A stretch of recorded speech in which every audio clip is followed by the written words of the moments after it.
Fala galera do segundo ano, tudo bem com vocês? Essa semana, devido ao feriado e à emenda do feriado, né, a gente não vai ter a nossa aula de química, porque as nossas aulas de química são na segunda-feira, certo? Então a gente está tendo essa aula de física referente à data da quarta-feira, ok? Então a gente vai terminar aqui o nosso módulo 11. A gente está no capítulo 2, que vai falar sobre mudanças de estado. Aqui vai relembrar um pouquinho dos conceitos de estados físicos da matéria, coisas que a gente já viu na química. Então, aqui, dando uma relembrada com vocês, a gente tem os 3 principais estados físicos da matéria, que são o sólido, o líquido e o gasoso. Relembrando um pouco sobre o modelo de partículas. Então, quando a gente tem uma substância no estado sólido, quer dizer que as partículas, elas estão com um padrão bem organizado, ou seja, elas estão bem unidas e tem uma forte interação entre elas. Então, eles têm forma e volume constantes, bem definidos. No estado líquido, as partículas elas são um pouquinho mais separadas, um pouquinho mais dispersas. Então, tem um volume bem definido, porém, no estado líquido ele não tem uma forma própria. Então, qualquer recipiente que a gente coloca um líquido, por exemplo, ele vai tomar a forma daquele recipiente, em razão da agitação dos átomos e das partículas. Já no estado gasoso, eles apresentam uma grande liberdade de movimentação entre as partículas. As partículas estão bem dispersas. Elas não têm a capacidade de exercer forças umas sobre as outras. Então, quando a gente tem um corpo no estado gasoso, ele não apresenta nem forma e nem volume definido. E ele também assume a forma do recipiente que está sendo contido. Se a gente colocar um gás num cilindro, por exemplo, ele vai adquirir a forma daquele cilindro.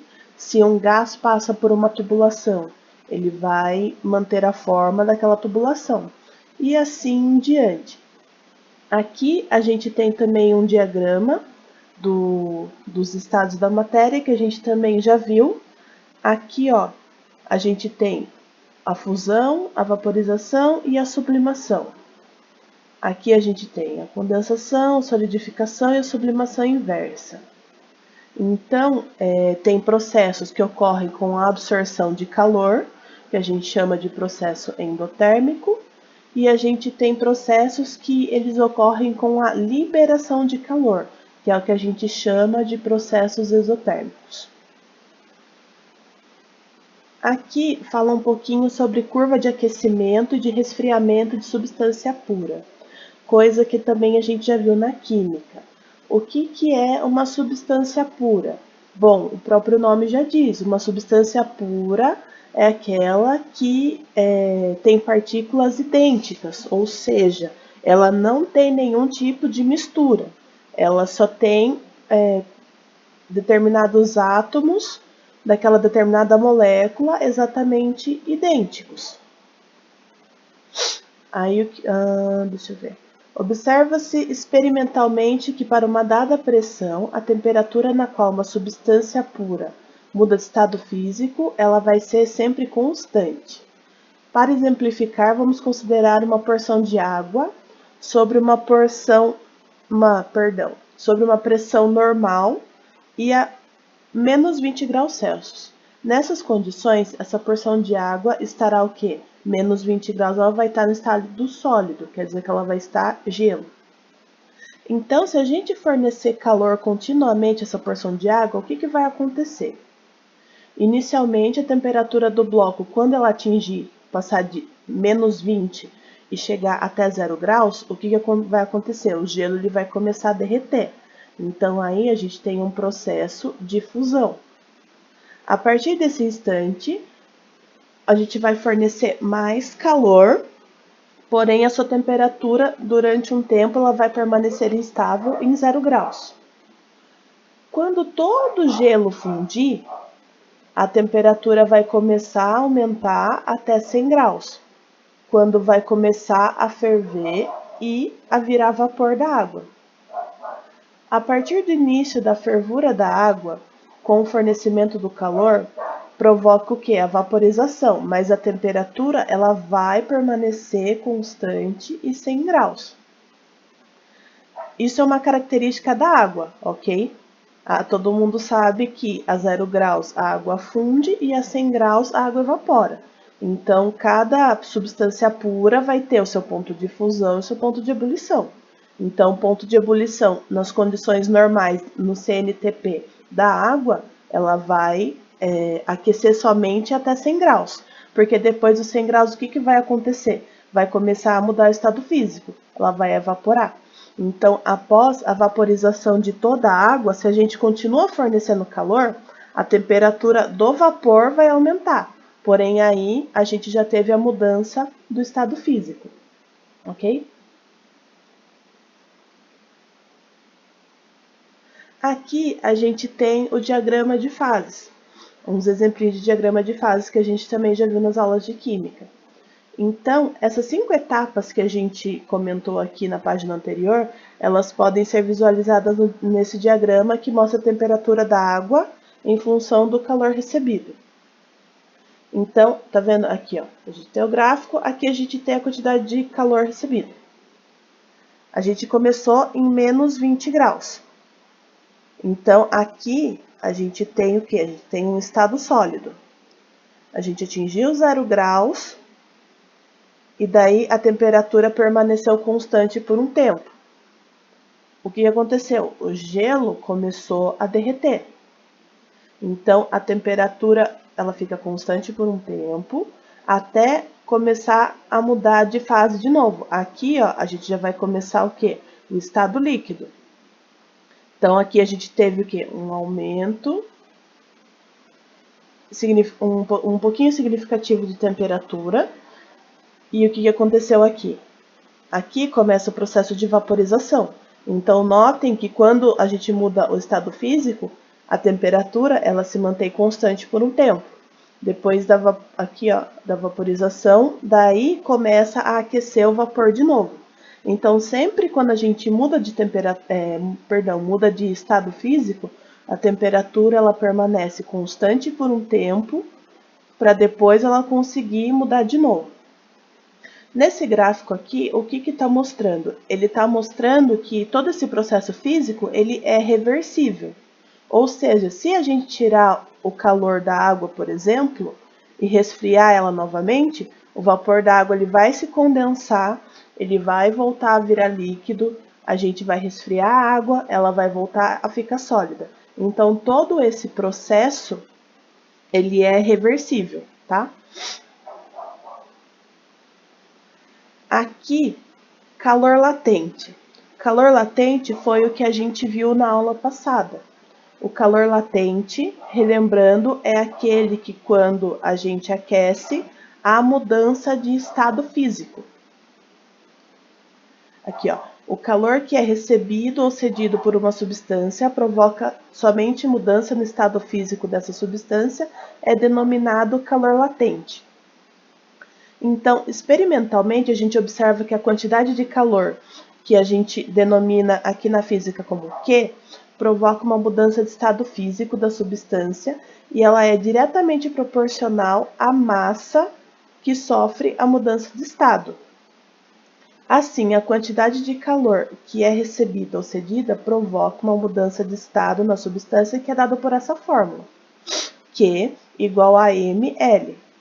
Daí, nessa expressão, o L ele vai ser um coeficiente de proporção relacionado à quantidade de calor necessária para que uma substância mude de estado físico. Esse coeficiente é o que a gente chama de calor latente do estado da substância. O Q é a quantidade de calor e o M é a massa da substância. Então, aqui, ó, para a água, o calor latente da fusão do gelo é de 80 calorias por grama. E o calor latente de vaporização é de 500 calorias por grama. Isso significa que se a gente quiser derreter 1 grama de gelo a 0 graus Celsius, é necessário fornecer o que? 80 calorias para que a gente consiga vaporizar 1 grama d'água a 100 graus Celsius. Então, é necessário fornecer 500 calorias para que a gente consiga derreter 1 grama de gelo. Vamos ver um exemplo aqui do exercício que daí a gente vai conseguir entender melhor esse conceito. Aqui, ó. Determinar a quantidade de calor necessária para fundir totalmente um bloco de gelo de 500 gramas a 0 graus. Aqui, ele já dá o L, ou seja, ele já dá o calor latente do gelo, que é 80 calorias por grama. Como é que a gente resolve isso aqui? Como o bloco de gelo já está numa temperatura de fusão, a gente consegue afirmar que a quantidade de calor necessária para fundir totalmente esse bloco é dada apenas pela quantidade de calor latente. Ou seja, é só aplicar os valores que a gente tem aqui na fórmula. Então, o Q é igual a ml. O Q é quem a gente quer descobrir, que é a quantidade de calor. O M vai ser o quê? Vai ser a massa, que está aqui, ó, 500 gramas, vezes 80, que é o calor latente do gelo que foi dado no exercício. Aí vai dar 40.000 calorias, ou fazendo, né, a transformaçãozinha, vai ser 40 quilocalorias necessário para daí a gente conseguir derreter esse bloco de gelo. Então, é uma aplicaçãozinha aí bem simples, tá? Aqui vai ter os exercícios.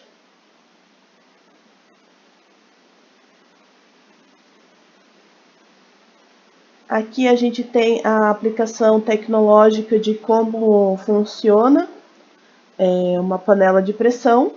Então, falando um pouquinho bem por cima, o que que acontece? A panela, ela é totalmente vedada, então vamos considerar de novo que a gente tem água aí dentro. Então, a água ferve a 100 graus. Então, o que que acontece? Quando a água chegar a 100 graus, ela vai começar a se transformar em vapor. Porém, o vapor ele não tem a capacidade de escapar para o ambiente. Então, o que que acontece? Faz com que a pressão interna sobre o líquido dentro da panela, o que que vai acontecer? Ela vai aumentar gradativamente.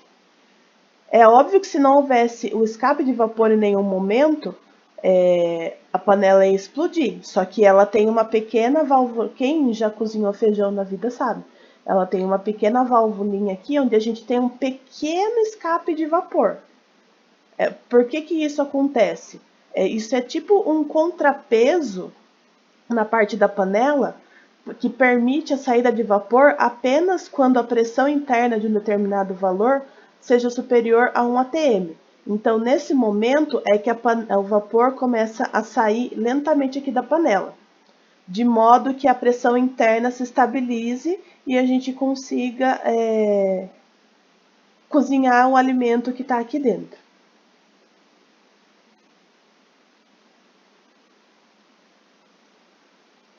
Aqui a gente vai ter um exercício falando sobre o diagrama de fases. Então, vamos fazer esse exercício aqui. O diagrama de fases a gente também já viu na química. Então, o que que ele quer saber? O diagrama de fases, representado na figura a seguir, refere-se o quê? A uma substância pura. O que que ele está perguntando aqui? Essa substância, ao sofrer fusão, ela vai se dilatar ou ela vai se contrair? Por quê? E letra B, baseando-se nos dados do diagrama de fase dessas substâncias, criar uma tabela listando a temperatura em graus Celsius, a pressão em atm e o estado físico das substâncias em cada uma das letras. Então, vamos lá. Essa substância, ao sofrer uma fusão, ela vai se dilatar ou ela vai se contrair? O que a gente consegue ver analisando essa curva? Então, pela curva de fusão da substância, a gente consegue perceber que o aumento da pressão, ela implica no aumento da temperatura de fusão do material. Em outras palavras, o aumento da pressão, ela dificulta a fusão do material. Então, se ela está dificultando a fusão do material, a gente pode, então, concluir que a substância, quando ela se fundir, ela vai se dilatar. como ocorre a maioria das substâncias. O conceito de dilatação, para quem não lembra direito, quer dizer que o material ele vai acabar o quê? Vai acabar se expandindo. Ok? Aí, baseando-se nos dados, ele quer que a gente monte uma tabela. Então, vamos lá. Vamos começar aqui pelo ponto B. Note que o ponto B, ele vai ter 3 ligações aqui. Então, o ponto B é o que a gente vai chamar nesse exercício de ponto triplo. O que é esse ponto triplo? Então, quer dizer que ele tem os 3 estados físicos. O ponto B, ele vai ter o estado sólido, ele vai ter o estado líquido e ele vai ter o estado gasoso. Então, ele tem um ponto triplo e daí ele consegue ter esses 3 estados. Notem aqui, ó, ponto B.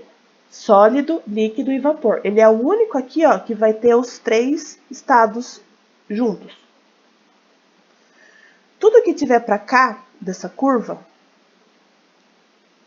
tá vendo? Toda essa parte de cima, ela vai apresentar o quê? Ela vai apresentar o estado sólido. Então, o A vai apresentar o estado sólido, o B vai apresentar o estado sólido, o E vai apresentar o estado sólido e o C também vai apresentar o estado sólido. Notem que o C está sozinho, então ele vai apresentar só o sólido. Por exemplo, o A, ele pega a parte de cima, mas ele também pega a parte de baixo. Toda essa parte de baixo aqui vai corresponder a um vapor. Então, o A, ele pega o estado sólido mais o estado gasoso. O D, ele tá aqui sozinho. Então, ele vai ser só vapor. Ele vai ser só o estado gasoso. E essa área aqui que corresponde entre essas duas curvas vai ser o quê? Vai ser o nosso estado líquido. Então, o E vai ter estado líquido, o G vai ter estado líquido e o F vai ter estado líquido. E, líquido, F, líquido e G, líquido. Então, tudo que compreende aqui, ó, essa parte da curva vai ser o meu estado sólido. Tudo que compreende essa minha parte de baixo da curva vai ser o meu estado gasoso, né? Vai ser o meu estado de vapor. E aqui, essa área que compreende essas duas linhas vai ser o quê? Vai ser o meu estado líquido.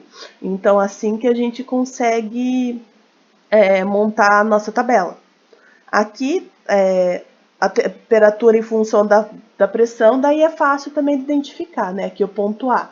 Então, eu tenho a temperatura de 20 graus em função à temperatura de 2 atm. Aqui o ponto B, eu tenho a temperatura de 40 graus na função de 4 atm. E assim sucessivamente.